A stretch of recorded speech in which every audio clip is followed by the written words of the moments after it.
Three signs of a sick soul. I want to talk to you about how to diagnose a disease, a pain, a sickness in your soul. Can the soul get sick? Yes. Everyone knows that the body can get sick. The spirit can also get sick, which is when the person loses their mental faculties, when the person loses their faith completely, their faith in God, because the Spirit is our connection with God. And when this connection is completely interrupted, when there's a complete absence of faith or a mental incapacity, I'm talking about mental illnesses that attack the spirit, so the spirit is sick. But the soul can also get sick. And what are the symptoms? I will give you three. There are more, but I'll give you three of the main symptoms of a sick soul. Maybe you have one of those, or maybe you know someone with one of them, and you can transmit this message to help this person. So let's go to the first symptom. The first symptom of a sick soul is the lack of peace. What the soul seeks the most, just like the body needs water, needs sleep, the most basic necessities for a human body is water, food, and rest. The soul has peace as the most basic food, because every soul wants to rest, wants peace. So the person who has a sick soul does not calm down, has no peace. Their life is constantly troubled. It doesn't mean that the person who has peace has no problems. The person who has peace in the soul, in their inside they have peace, even though on the outside they are going through wars. However, the person who has a sick soul, they have peace neither on the inside nor on the outside. And it's interesting that a person that has a sick soul, that on the outside they have peace, the problems are under control, everything is going well, but inside they have no peace. So this happens a lot to rich people, powerful people, they have money, people at their disposal to serve them, they wave their hands and people come to serve them, but inside them they have no peace. That's why many rich people, they commit suicide. So the lack of peace is one of the main symptoms of a sick soul. The person cannot rest, regardless of what they do. So many people pursuing peace, the soul in search of peace, it's quite common the person to seek to have some connection with the nature, because the nature is the closest physical place we find to God.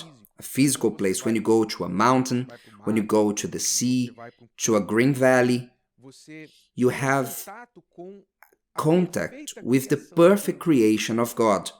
So people without knowing, many people, they don't believe in God, but their soul searches for the nature, because in the nature they find a little peace. Let's say they approach peace.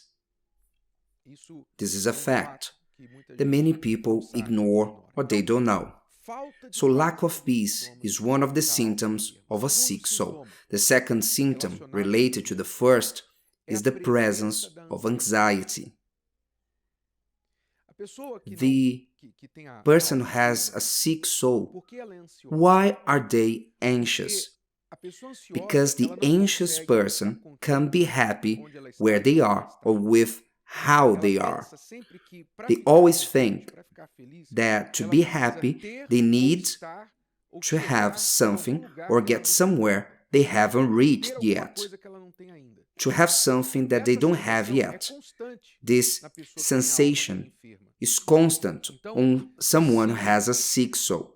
So if they are unemployed, they need to be working. If they are working, they want a promotion. If they get the promotion, they want to have their own business. If they have their own business, they want to be the first in the field that they work, They want to be traveling to an exotic place. When they find the place, they lose interest on it and they want to find another place. All that they do in life is to pursue for something, thinking, if I have that, I'll be happy, I'll be well. But they can never get well. Why?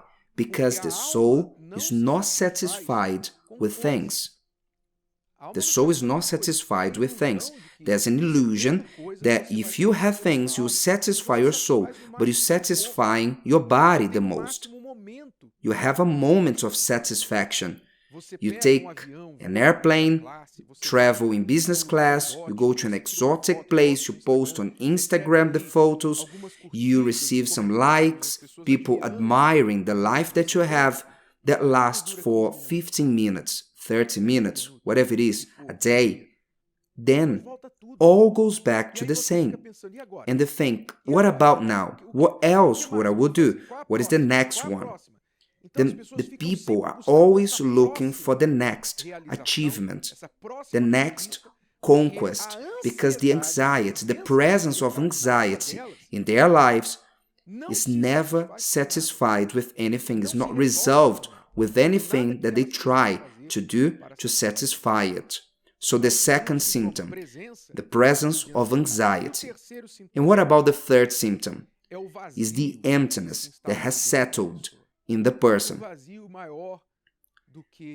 An emptiness that is greater than the oceans, than the canyons in between the mountains in this world. It's a great emptiness, which is associated with a lack of purpose. Sometimes the person, because of this emptiness, they start to think the following: why am I in this world?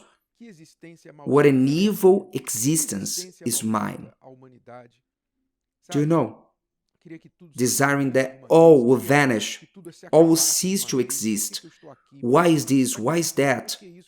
They have this existential crisis connected to this emptiness because their soul has not yet found its purpose. Do you know that we have a purpose? Nothing that exists is without a purpose. This microphone that I'm talking through was built for a purpose, to receive my voice and to transmit it. You who are listening to my voice through a device, radio, in your car, this device was created with a purpose. Your clothes were created with a purpose. The trees have a purpose. All in life has a purpose. Then I ask you, what is the purpose of your soul? Do you have a purpose? I'm not talking about human causes that you can embrace, such as the cause of endangering animals, the ecological causes, the indigenous cause. I'm not talking about that. These are worthy causes, but they will pass. Long after your soul has passed through this world, long after you died, the animals you saved, the indigenous people that you helped, the nature that you helped to preserve, long after you are gone, all will be left behind, and your soul has nothing to do with this anymore. Your soul will go on. After your flesh goes back to the dust, your soul goes on. Do you believe that the purpose of your soul is linked to something in this world? If your soul is eternal, do you think that its purpose is linked to something in this world that is temporary, your life that is just for a moment? If my purpose for my soul is linked to 80, 90, 100 years of life max, years that I'll have in this earth, what will I do after I die? What will be the purpose of my soul? Therefore, the purpose of the soul can only be something eternal, can only be a relationship with God, to serve Him, to search for its purpose. So you see that the soul has its sicknesses, basically, let it be lack of peace, presence of anxiety, or the emptiness, or other symptoms. Why? Because it insists on living away from God. It's like you're trying to have your mobile phone working, without charging the battery. It will work for a while, but after the battery will die. And like this, the soul of many will be. Do you want to heal your soul? Then you need to search for its creator. Only Him can satisfy the needs of your soul. And there's only one way to Him. Don't fall into this lie that always leads to God. There's only one way that leads to God. Jesus said, I am the way, the truth, and life. Nobody comes to the Father but through me. For your soul, He gave His life. If you want to reach the Father, you know the way. Now you need to trace it. Did you like this? Would you like to hear it again? Listen to it as many times as you need until this content becomes part of you. Don't forget to leave your like, comment, and share. See you next time.